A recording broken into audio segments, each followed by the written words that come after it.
Bilinç nedir, nasıl ortaya çıkar? Yüzyıllardır cevaplanamayan bu soru beynimizin en büyük gizemi. Peki bir sisteme bilinç var diyebilmek için tam olarak neye bakmamız gerekir? Bilinci açıklamaya çalışan pek çok teori var. Mesela entegre bilgi teorisi der ki bilinç bir sistemin parçalarının toplamından daha fazla bilgi bütünlüğü oluşturabilme kapasitesidir. Yani kısaca sistemin entegre bilgisi fi ile gösteriliyor. Ne kadar yüksekse bilinç düzeyi de o kadar yüksek olabilir. Teori bu konuda matematiksel bir çerçeve sunar. Ama yüksek fi değerlerinin beyinde nasıl ortaya çıktığı konusunda sessiz kalır. Bu önemli bir nokta çünkü formül var ama fiziksel mekanizma belirsiz.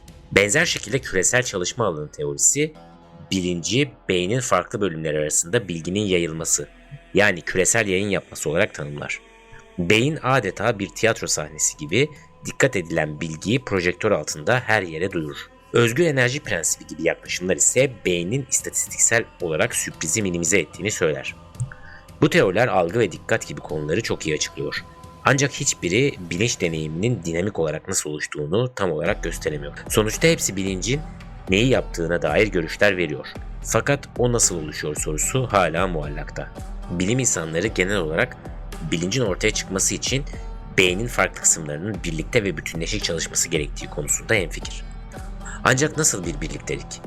Yani hangi fiziksel özellik bir yapıyı bilinçli kılar? Yıllardır beyinde bilgi birliği olmalı veya dikkat ışığı altında olmalı gibi cevaplar veriyoruz. Fakat bunlar birer tanım. Mekanizmanın kendisini açıklamıyor. Rezonans karmaşıklık teorisi ise tam bu noktada devreye giriyor.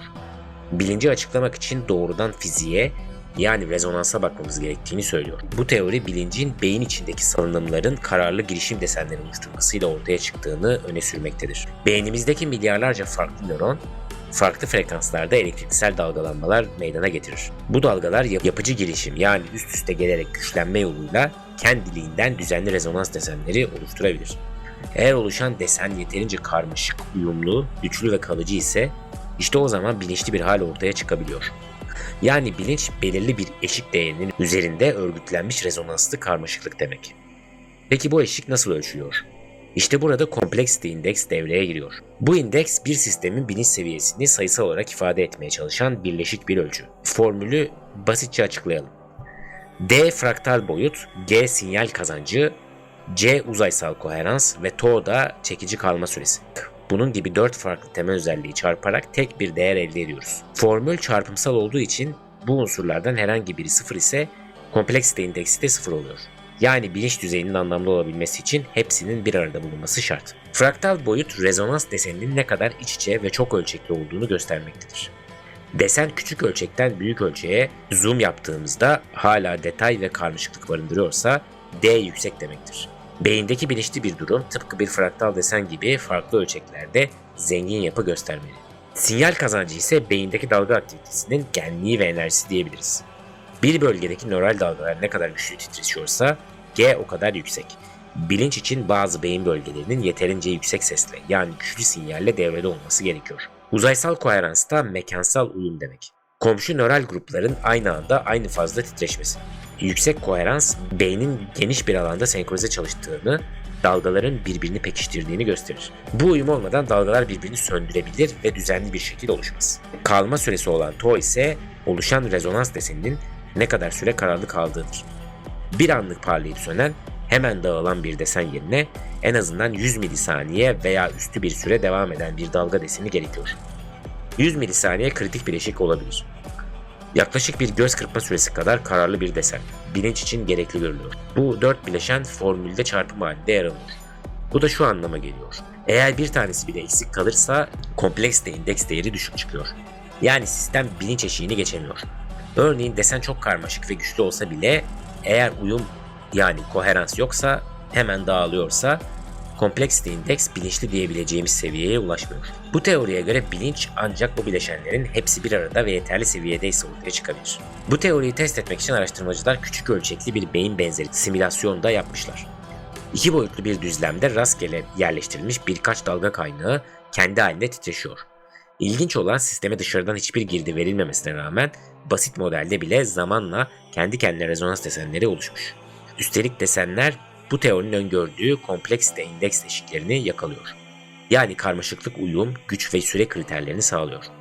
Bu bir nevi kendi kendine uyanan minyatür bir bilinç kıvılcımı gibi düşünülebilir.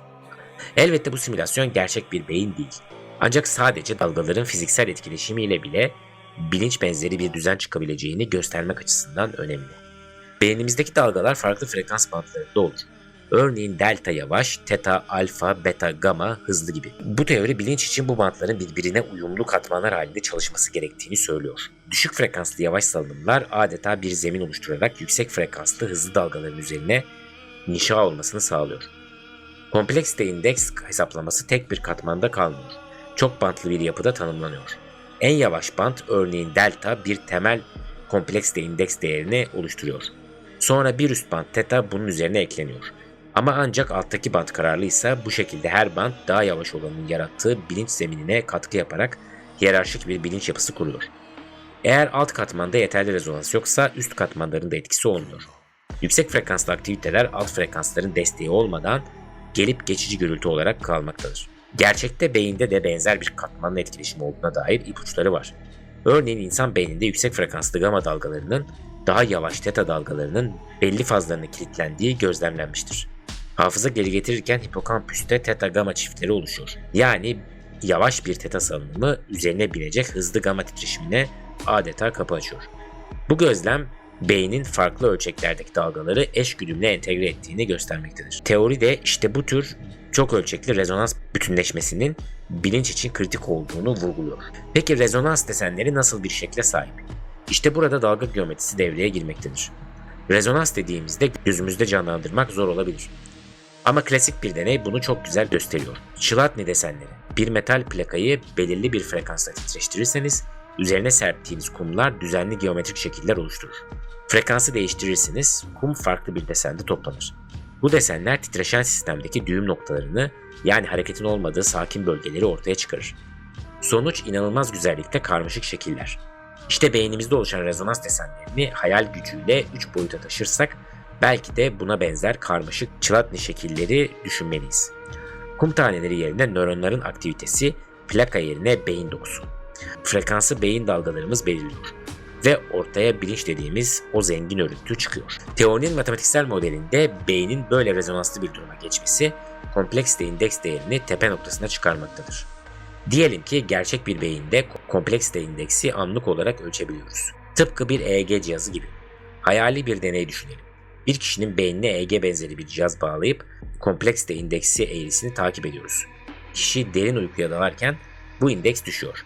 Ama REM uykusunda rüya görürken tekrar yükseliyor. Uyanıkken en yüksek değerlerini görüyoruz. Sonra kişi anestezi ile bilinçsiz hale getiriliyor.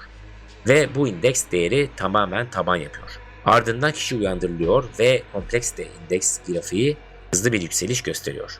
Böyle bir kompleksite indeks monitörü bilincin ne zaman açılıp kapandığını gösteren bir metre gibi olurdu. Bu teorinin hedefi de aslında bunu yapmak. Bilinci gerçek zamanda ölçmek ve diğer teorilerle kıyaslamak. Elbette bu teori henüz yeni ve birçok soruyu da beraberinde getiriyor. Bilinç yalnızca rezonansla açıklanabilir mi sorusu bunların başında. Integrated Information teori gibi yaklaşımlar bilinç için fiziksel dalgaların ötesinde bilgi bağlantılarını vurguluyor. Bu teorinin phi değeri bir sistemin ne kadar bilgi açısından bütünleşik olduğunu sayıyor. Rezonans teorisinin kompleksite değeri ise sistemin fiziksel rezonans karmaşıklığını sayıyor. İkisi arasında hem benzerlikler hem de farklar var. Benzer çünkü ikisi de parçaların toplamından fazlası olgusunu ölçmeye çalışıyor. Farklı çünkü biri entropi ve informasyona odaklanırken diğeri alan dinamiklerine odaklanıyor. Belki de gerçek bir anlayış bu yaklaşımların birleşiminden gelecek. Rezonans teorisi gibi modeller Integrated Information teorinin bilgi bütünleşmesini fiziksel olarak nasıl gerçekleştirebileceğini gösteren altyapıyı sunabilir. Diğer yandan rezonans teorisinin kendisi şu an bir hipotez. Yani çekici bir fikir ve simülasyon sonuçları var fakat henüz deneysel olarak tam doğrulanmış değil. Basit bir modelde rezonansın bilinç benzeri bir durum üretebileceğini gösterdiler.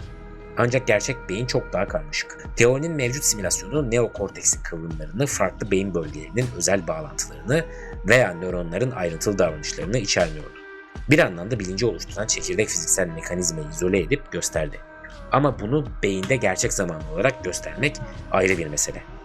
Şimdi araştırmacılar bu teoriyi sınamak için EEG ve fMRI verileriyle kompleksite indeksi hesaplamaya çalışıyor. Eğer uyanıklık, rüya, anestezi gibi durumlarda bu indeks değeri gerçekten beklenen şekilde değişirse Ve mesela bütünleşik bilgi teorisinin fi değeriyle de tutarlı bir şekilde örtüşürse mevcut teorimiz güç kazanacak.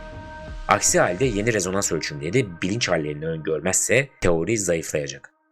Ayrıca bilincin içeriği konusunda da sorular duruyor. Bu teori nasıl bilinçleniriz sorusuna yanıt veriyor ama neyin bilinci, neyin farkındalığı sorusunda henüz net değil. Yani rezonans deseni oluştu diyelim. Bu desenin öznel deneyimde neye karşılık geldiği hala karmaşık bir soru. Bu sorun tüm bilinç teorilerinde olduğu gibi rezonans teorisi içinde çözülmesi gereken bir muamma. Örneğin 40 Hz'lik bir rezonans görürsek bu mutluluk mu demek, acı mı? Son olarak belki de en tartışmalı fikir şu. Eğer bilinç gerçekten rezonansa dayanıyorsa bunu yapay sistemlerde de meydana getirebilir miyiz? Bazıları doğru yapıda bir devre ya da cihaz tasarlarsak ve içinde yeterince karmaşık rezonans modelleri elde edersek o sistemin de bir çeşit farkındalık deneyimleyebileceğini öne sürmektedir. Teorimiz en azından böyle bir olasılığı kuramsal olarak akla getiriyor. Bilinç etten kemikten bağımsız uygun fiziksel şartlarda ortaya çıkabilen bir süreç. Eğer bilinç gerçekten rezonansa dayanıyorsa peki ya yapay sistemlerde rezonans üretirsek ne olur? İşte bu soru bizi bambaşka bir keşfe götürecek. Bir makineye bilinç kazandırmak için tek yapmamız gereken onu doğru frekansta zorlamak.